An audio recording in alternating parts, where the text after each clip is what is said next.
Hello friends.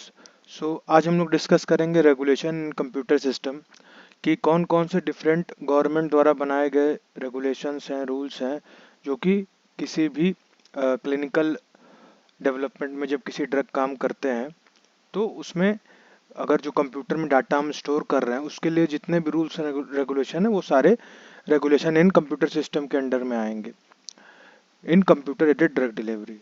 इसमें government द्वारा जो एफडीए है, एफडीए एक पार्ट इशू किया था 21 सीएफआर का पार्ट 11, जिसमें कि सारे रूल्स एंड रेगुलेशंस हैं कि कैसे क्लिनिकल डाटा के स्टोरेज और उसको कैसे उसका इंटीग्रिटी सिक्योरिटी को बनाए रखें, क्या क्या चीज़ हमें फॉलो करनी है। हम लोग इसको आगे पढ़ते हैं कि 21 सीएफआर पार्ट 11 में जो एफडीए द्वारा इशू किया गया था उसमें कितने रेगुलेशंस हैं। तो पहला पॉइंट इसमें ये बताता है कि procedure and controls of the system should be able to generate accurate and complete copies of record. तो मेनली हम लोग को ऐसे प्रोसीजर और ऐसे कंट्रोल सेटअप फॉलो करने चाहिए जिससे हमारे जो डाटा रहेंगे वो एक्यूरेट हो, जो हम लोग डाटा जनरेट करें वो एक्यूरेट हो और उसकी कंप्लीट कॉपीज ऑफ रिकॉर्ड हो, मतलब वो इनकम्प्लीट डाटा ना हो। तो इसलिए हम लोग ऐसे प्रोसीजर और कंट्रोल का यूज़ करेंगे। और ये जितने भी हमारे डाटा है ये रीडेबल, ह्यूमन रीडेबल फॉर्म में होना चाहिए और इलेक्ट्रॉनिक फॉर्म दोनों में अवेलेबल होना चाहिए। क्यों? क्योंकि आगे चल के फिर उसका इंस्पेक्शन रिव्यू या जब हम लोग उसको रेगुलेटरी अथॉरिटी को उसकी कॉपीज देंगे, ठीक है, या मतलब जो इंस्पेक्शंस के लिए कॉपीज लेंगी रेगुलेटरी अथॉरिटी, तो उसके लिए यूज़ होना चाहिए। तो इसमें हमें ये ध्यान रखना है कि इसमें ऐसे प्रोसीजर और कंट्रोल का हम लोग फॉलो करें जो कि एक्यूरेट हमारा डाटा और कंप्लीट डाटा जनरेट करे, जो कि ह्यूमन रीडेबल फॉर्म में और इलेक्ट्रॉनिक फॉर्म दोनों में अवेलेबल हो, क्योंकि उसके इंस्पेक्शन, उसके रिव्यू और उसके कॉपिंग के लिए। ठीक है। सेकंड पॉइंट ये बताता है कि जो सिस्टम या सॉफ्टवेयर है वो इंश्योर करे retention of records, proper retention of the records, क्योंकि उसकी एक्यूरेसी के लिए मेनली। और अगर रिटेंशन पीरियड उसका, जैसे किसी डाटा को रिटेंशन पीरियड है 6 मंथ है या 1 ईयर है, तो उतने समय तक उसके प्रॉपर रिटेंशन रहना चाहिए, वो स्टोर स्टोर रहना चाहिए हमारे सिस्टम या सॉफ्टवेयर में, ताकि हम लोग जब चाहें वहां से उसका रिट्राइवल कर सकें, वहां से हम लोग उसको इंफॉर्मेशन को विथड्रॉ कर सकें। तो ये चीज इसमें ध्यान देनी है। थर्ड पॉइंट में क्या है कि सिस्टम ऑफ सॉफ्टवेयर जो है कि ऐसे प्रोसीजर को फॉलो करे जो कि केवल अथॉराइज पर्सन उस इंफॉर्मेशन को एक्सेस कर सके, कि जो जिसके मतलब जो डॉक्टर्स हैं या जो वहाँ के स्टाफ हैं केवल वही उस डाटा का यूज कर सके, उसको एक्सेस कर सके। ऐसा हमें सिस्टम ऑफ सॉफ्टवेयर का प्रोसीजर फॉलो करना चाहिए। और फोर्थ वन में आते हैं कि जो सिस्टम या सॉफ्टवेयर है उसकी ऐसी कैपेबिलिटी होनी चाहिए कि जनरेट कर सके computer generated time stamp audit trial to identify any delete addition और मॉडिफिकेशन इन इलेक्ट्रॉनिक डाटा। तो इसमें मेनली ये है कि ऐसे सिस्टम में सॉफ्टवेयर हम लोग को यूज़ करना चाहिए कि जब हम लोग किसी डाटा में कोई भी छेड़छाड़ करते हैं, मान के चलिए उसको डिलीट करते हैं, उसमें कोई चीज़ ऐड करते हैं या उसको मॉडिफाई करते हैं, तो एक इलेक्ट्रॉनिक स्टैम्प होना चाहिए with the date and time. एक तरीके से डेट और टाइम के साथ वो उस पे इलेक्ट्रॉनिक स्टैम्प होना चाहिए कि इस डेट पे हम लोग ये डाटा में एडिशन किए या यहाँ से डिलीट किए, यहाँ से मॉडिफाई किए।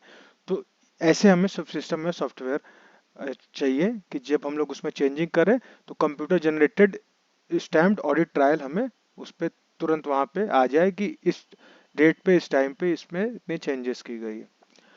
और नेक्स्ट वन आता है कि जो सिस्टम है हमारा इंश्योर करे ऑपरेशनल सीक्वेंसिंग ऑफ इवेंट, मतलब जिस सीक्वेंस के हिसाब से हमारा जो ऑपरेशंस, मतलब जितने भी हमारे क्लिनिकल ट्रायल्स के प्रोसेस हैं वो सीक्वेंसिंग के हिसाब से उसके डाटा हों, कि पहले जिस जैसा डाटा की रहा कि हम लोग पेशेंट्स के बारे में उसका नेम, एज, ऐसे करके पूरा उसके फिर क्या उसकी हिस्ट्री रही है, क्लिनिकल हिस्ट्री रही है, ऐसे करके हम लोग फिर कौन सा ड्रग उस पर दे रहे हैं, फिर क्या रिजल्ट आया, तो वो पूरा एक सीक्वेंसिंग में होना चाहिए। और नेक्स्ट वन है जो सिस्टम हमारा चाहिए वो केपेबल होना चाहिए restricting access ability to electronically sign a record, access an operation, alter a record और perform an operation to authorise person only. तो इसमें भी वही है कि जो हमारे ऑथराइज पर्सन है वही हमारे एक्सेस कर सकेंगे। तो हम ऐसा सिस्टम बनाना चाहिए कि जो कि बाहरी लोगों को रिस्ट्रिक्ट करे, ठीक है, और इलेक्ट्रॉनिक साइन का यूज हो किसी भी रिकॉर्ड के लिए कि जो ऑथराइज पर्सन है इलेक्ट्रॉनिक साइन से ही अपने वो निकाल सके। इलेक्ट्रॉनिक साइन अभी हम लोग आगे पढ़ेंगे। और मतलब यहाँ इस पॉइंट का केवल मेन यही पर्सन है कि जो ऑथराइज पर्सन है उसके लिए केवल जो रिकॉर्ड हम लोग पर्सनल उसका है तो उसको एक्सेस करने का उसी के पास उसके राइट्स रहेंगे। ठीक है, तो दूसरा कोई उसको एक्सेस नहीं कर सकेगा। उसके लिए इलेक्ट्रॉनिकली साइन का यूज हम लोग करते हैं। आगे इसको पढ़ते हैं। नेक्स्ट वन आता है कि the sign electronic record should capture the printed name of the signer, date and time when the signature was executed. तो यहाँ पे वही बात आ गई कि जब इलेक्ट्रॉनिक साइन के बारे में हम लोग पढ़ रहे हैं कि जो इलेक्ट्रॉनिक रिकॉर्ड्स हैं, इलेक्ट्रॉनिक साइन रिकॉर्ड्स, वो जो होने चाहिए ऐसे होने चाहिए कि उस पर जो साइनर है उसका नेम, उसका टाइम कि कब वो साइन किया है, कब उसका क्या डेट है, तो वो उस पर मेंशन होना चाहिए। ठीक है। So next one है system software should ensure the electronic signatures executed for a specific electronic record should be linked to that respective record and that these electronic signature cannot any way copied or falsified to another record by any means। So इसका मतलब ये है कि जो electronic signatures होंगे वो हर record के अलग होंगे। मीन्स जैसे अगर हम लोग दो ड्रग का क्लिनिकल ट्रायल हो रहा है तो एक ड्रग का जो होगा उसके जो डाटाज रहेंगे, ठीक है, वो अलग रहेंगे, तो उसका जो इलेक्ट्रॉनिक सिग्नेचर होगा वो अलग होगा। और दूसरे डाटा का अलग होगा जो सेम किसी पर्सन के लिए वो मतलब है। जैसे किसी डॉक्टर्स के लिए कोई डाटा अगर हम बना रहे हैं या स्टोर किया है तो वो उसको उस डॉक्टर का डाटा दूसरा डॉक्टर नहीं ले सकता। मतलब वो स्पेसिफाइड है कि उसका जो डाटा है वो उसके रहेगा और उसको एक्सेस वही कर सकेगा। इसमें मेनली ये है। तो जो इलेक्ट्रॉनिक सिग्नेचर रहेंगे स्पेसिफिक रहेंगे टू द इलेक्ट्रॉनिक रिकॉर्ड्स कि हर इलेक्ट्रॉनिक रिकॉर्ड्स के अलग सिग्नेचर इलेक्ट्रॉनिक सिग्नेचर रहेंगे।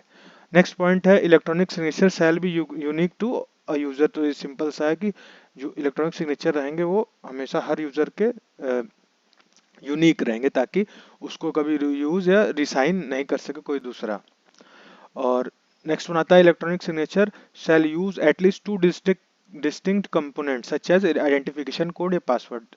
इसका मीन्स ये हो गया कि आजकल जो हम लोग सोशल मीडिया यूज कर रहे हैं तो उसमें जैसे हमारा आईडी पासवर्ड है किसी भी अकाउंट का, या हमारे ईमेल आईडी उसका भी क्या है, आईडी है, पासवर्ड है। तो वैसे ही इलेक्ट्रॉनिक सिग्नेचर दो डिस्टिंक्ट कंपोनेंट से बनता है। उसका एक रहेगा आईडी और उसका पासवर्ड जो कि हर यूजर का अलग होता है, एक यूनिक होता है। ठीक है। और नेक्स्ट बना है कि electronic signature should be available to their genuine user to use. तो जिस जो इलेक्ट्रॉनिक सिग्नेचर उसी के लिए होगा जिसका जो वो यूजर है। जैसे अब मेरी आईडी है तो उसमें हम ही एक्सेस कर पाएंगे क्योंकि हमें उसकी आईडी पासवर्ड दोनों पता है। तो वैसे ही ये चीज है कि जो उसके जेन्युइन यूजर है वही उसको यूज कर सकेंगे। आइडेंटिफिकेशन पासवर्ड आइडेंटिफिकेशन कोड या password combination should be unique. तो ये भी है कि सबका अलग होता है। जैसे अब हमारे ईमेल आईडी कोई दूसरी है, किसी की कोई दूसरी है, किसी का पासवर्ड कुछ और है, किसी का कुछ और होगा। लेकिन यहाँ पे एक चीज ये इम्पोर्टेंट है कि ये क्योंकि ये हाई सिक्योरिटी एक प्रोसेस होता है क्लिनिकल ट्रायल्स का जिसमें कि इंफॉर्मेशन लीक नहीं करनी होती है। तो इसके लिए इसका सिक्योरिटी का बड़ा ध्यान देना है।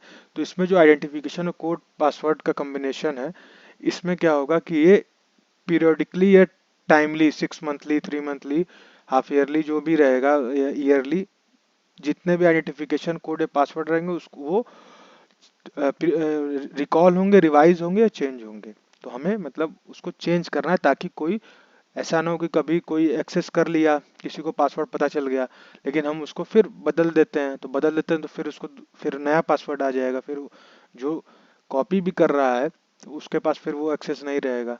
तो इसीलिए for avoiding the duplicacy and for high security the password identification should be unique and it should be periodically checked, recalled, revised or changed।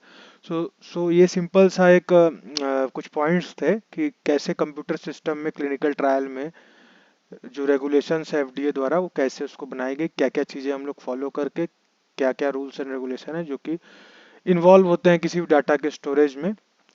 तो इस तरीके से हमारा ये पार्ट भी खत्म होता है। Thank you for watching the video, like subscribe and share for more informative videos.